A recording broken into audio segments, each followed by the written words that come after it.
Radio Sucesos 101.7 FM presenta su noticiero Sucesos con Milton Pérez y Verónica Larrea. Un periodismo libre para una democracia plena.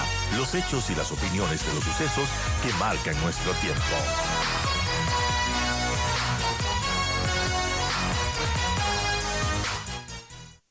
Bueno, ya está con nosotros Joana Espín. Repito, ella es docente de la Escuela de Seguridad y Defensa del IAEN. Joana, gracias por acompañarnos. Bueno, lo que estamos hablando, o, o, o, o no hay comunicación, o todo es muy reservado y la estrategia es la reserva y el hermetismo, o qué pasa, qué se siente en el tema de seguridad. 9 de enero, 9 de febrero un mes, 9 de marzo 2, 9 de, de abril 3, 9 de mayo 4 meses. Buen día.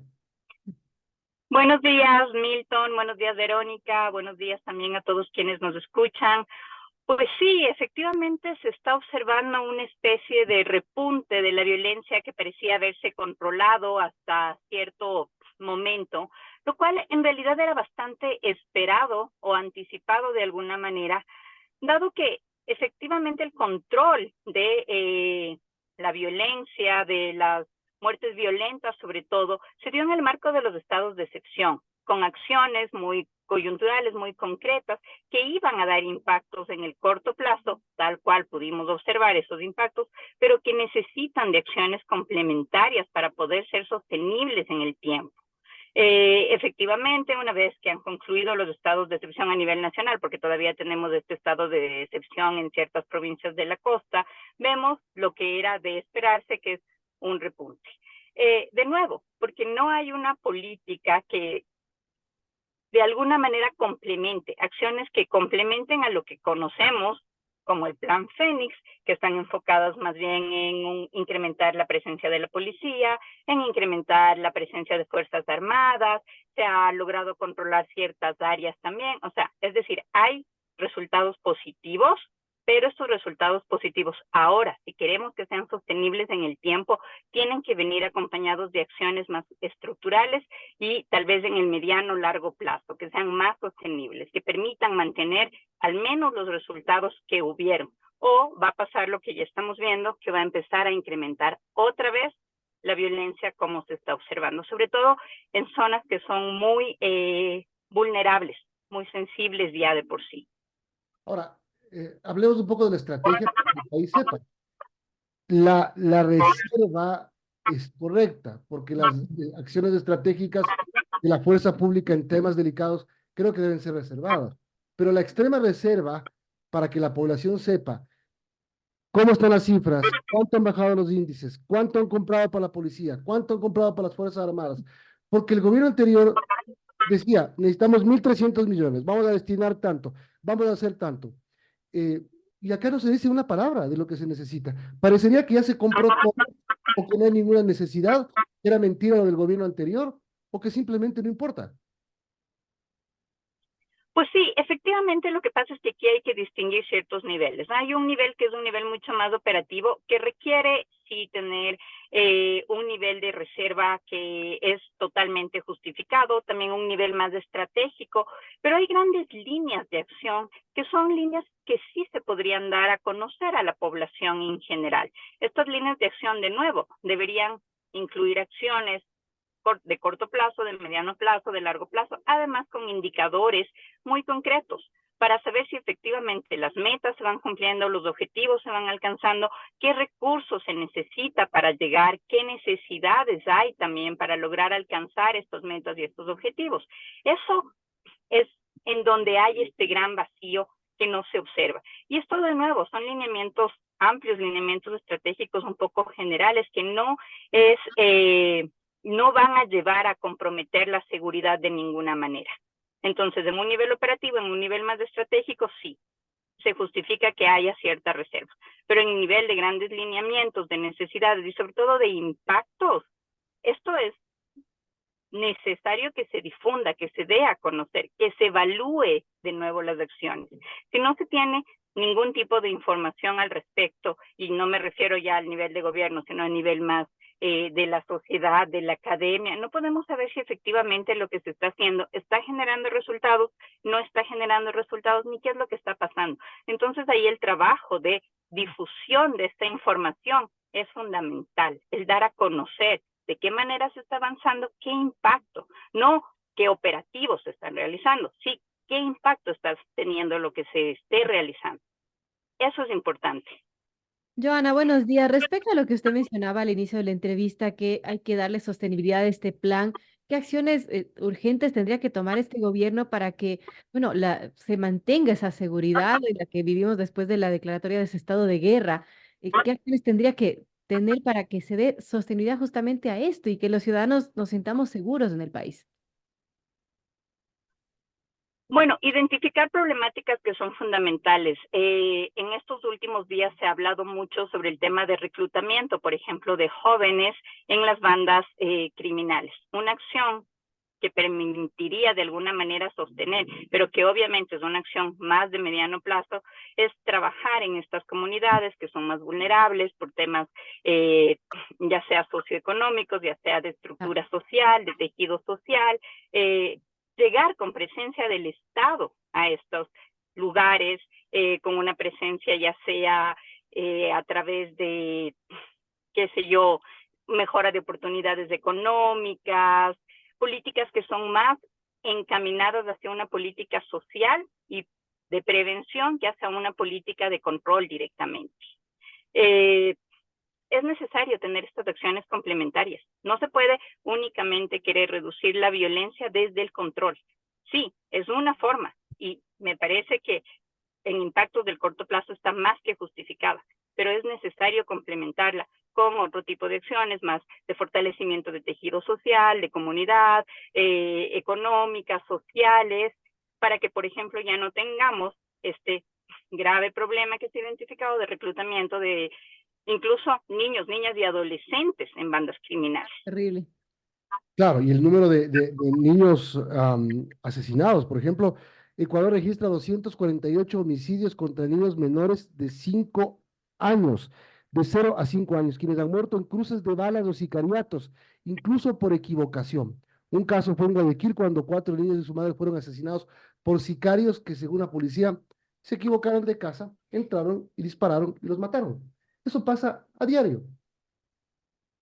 Sí, sí, y se observa que en estos rangos de edad, sobre todo 0 a 5 años, ha incrementado, pero menores de 10 años también ha incrementado. Y bueno, de 0 a 5 años además es un caso en el que ha sido por error, por cruce de balas, pero luego tenemos ya de 10 a 15 años en el que ya tiene que ver con involucramiento en bandas criminales, ya no es ni siquiera el tema de un cruce de balas, es que ya son niños que están siendo reclutados por bandas criminales y terminan antes de la mayoría de edad asesinados. Así que sí, es necesario ahí intervenir con otro tema con otro tipo de acciones, no únicamente con control. Quiero citar una entrevista de primicias al general Luis Lara, que fue ministro de Defensa del gobierno anterior. Y claro, él cuestiona un poco el verdadero sentido de haber declarado la guerra interna, el conflicto armado interno. Hace digamos, una matemática. Dice, según la versión oficial, se han realizado 200.000 operativos y han detenido a cerca de 20.000 personas en 6 meses. Dice, estamos hablando de más de 1.000 operativos diarios. Si en ellos participa un mínimo de 50 miembros de la fuerza pública, se requeriría la participación de todo el personal disponible todos los días. Bueno, durante los estados de excepción, al menos con Fuerzas Armadas, ha habido la experiencia que efectivamente tuvieron que intervenir incluso personal que estaba asignado a oficinas en los operativos de control. El mismo Ministerio de Defensa redujo su personal militar para poder de alguna manera retomar estas funciones durante el estado de excepción, que además quita la naturaleza misma, la formación que han recibido. Entonces, fueron personas que en la coyuntura de estos estados de excepción debieron intervenir quizás sin la preparación suficiente, sin la formación necesaria, incluso para eso. No solamente es del tema de recursos, porque como bien nos señala el general Lara, es una gran inversión de recursos, pero además de personal que quizás no está ni siquiera preparado para llevar adelante estas acciones. Pero hablemos de los detenidos. 20.000 personas detenidas en 6 meses, de los cuales unos 300 aproximadamente han sido procesados. Es decir, hay 19.700 personas que fueron detenidas que no sabemos qué pasó con ellas. Fueron liberados enseguida, fueron equivocaciones, fueron, no sé, digamos, lo cierto es que no sabemos qué pasó. Sí, ahí es necesario también mirar a un sistema que es el sistema de justicia ecuatoriano, que desde antes de esta declaratoria de estado de excepción y estado de acciones tenía ya problemas, tenía una sobrecarga, y ahora con 20.000 personas que debe procesar, son todavía una mayor sobrecarga, recae el peso. Nos damos cuenta de la dimensión, entre 20.000 a apenas 300 procesados. Efectivamente, ¿qué pasó con esas 19.700 personas que fueron detenidos? Regresaron al día siguiente, continuaron en la misma situación. Es de esta puerta giratoria del sistema de justicia, que se ingresa, se sale, se ingresa, se sale, se ingresa, se sale. Y ahora con más número, con una mayor sobrecarga. ¿Cuánto se ha invertido en el sistema de justicia para, por ejemplo, manejar esa nueva carga? No lo sé. No creo que haya habido ahí una diferencia significativa de lo que se venía invirtiendo previamente a lo que se está invirtiendo ahora. Ahora, Yana, hablando de toda esta situación de inseguridad del país, ¿usted cree que esto de estado de excepción que decreta el presidente, este mismo estado de guerra que decretó hace unos meses, ha servido de algo o volvemos a lo mismo? Creo que sí tuvo resultados inicialmente porque, como decía, son acciones que están enfocadas en eso. Son acciones que, esto no es un caso únicamente de Ecuador, esto a nivel más internacional, de experiencias previas, se sabe que iban a dar resultados en el corto plazo. Efectivamente hubo una reducción, sobre todo de muertes violentas, pero lo que también era esperado es lo que está pasando, que si esas acciones no se complementan con otras acciones, no va a ser sostenible en el tiempo. Entonces, no sorprende en realidad que sí hayan habido resultados positivos, que sí se logró controlar muertes violentas, sobre todo, que como sabemos, terminamos el año pasado con una tasa la más alta de la región, sobre 40 por cada 100.000 habitantes, en zonas como Esmeraldas, todavía mucho más, como Guayas, todavía mucho más, y en estas zonas se vio que hubo una disminución.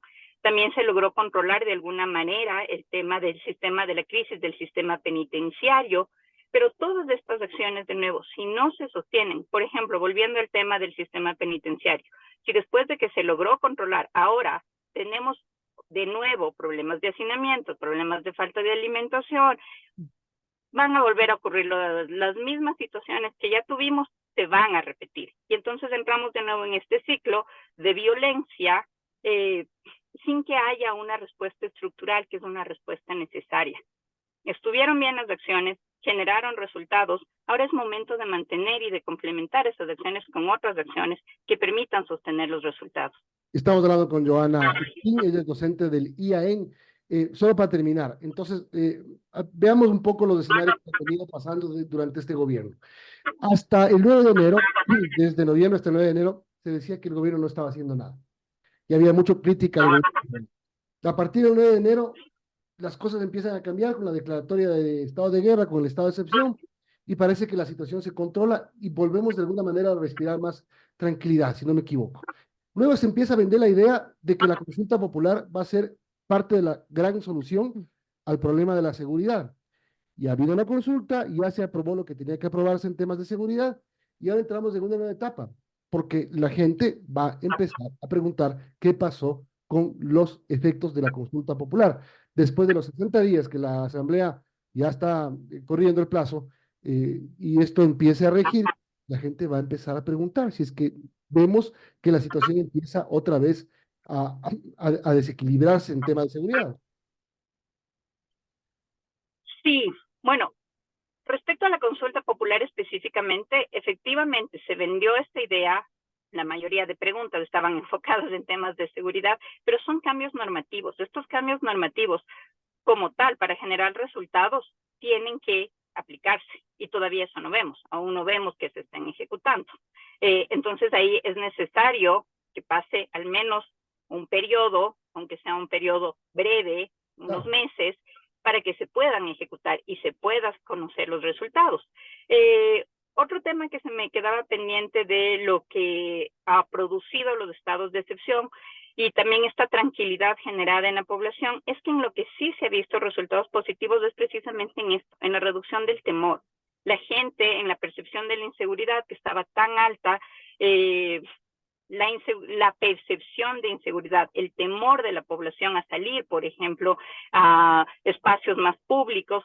Ahí ha habido y de nuevo, esto es esperado y es normal que una mayor presencia policial, que una mayor presencia militar genere cierta percepción de seguridad, la gente se sienta más tranquila de volver a ocupar los espacios públicos. Ahí también han habido buenos resultados y creo que gran parte de las preguntas de la consulta popular indirectamente también estaban no se volvieron explícitas de esta manera, enfocadas en eso, en que la gente se sienta más segura, que no significa de ninguna manera que los índices de delincuencia, que las muertes violentas vayan a reducir. Ahí hay un problema de comunicación, de qué resultados queremos, cuáles van a ser los impactos, y por eso es necesaria una política clara que atienda tanto niveles de delincuencia, de criminalidad, muertes violentas. No es lo mismo reducir los robos a vehículos que reducir muertes violentas. Y también al mismo tiempo no es lo mismo reducir temor de la población que reducir, de nuevo, muertes violentas, por ejemplo. Entonces, es necesario plantear de manera muy clara esos objetivos a nivel de gobierno también, de hacia dónde estamos encaminados con lo que estamos haciendo. La consulta popular, ¿qué es lo que buscaba?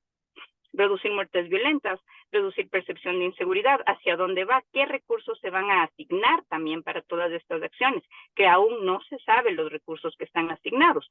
Sí, hay un plazo, un tiempo fijado, pero aquí todavía estamos en un espacio de alguna manera gris en el que simplemente podemos esperar a ver qué resultados se van a dar de las acciones que se tomen, que aún no se están tomando. Bien, muchísimas gracias, Joana. Joana Espín, docente de la Escuela de Seguridad y Defensa del IAE. Gracias por habernos acompañado. Buenos días. Gracias a ustedes. Buen día.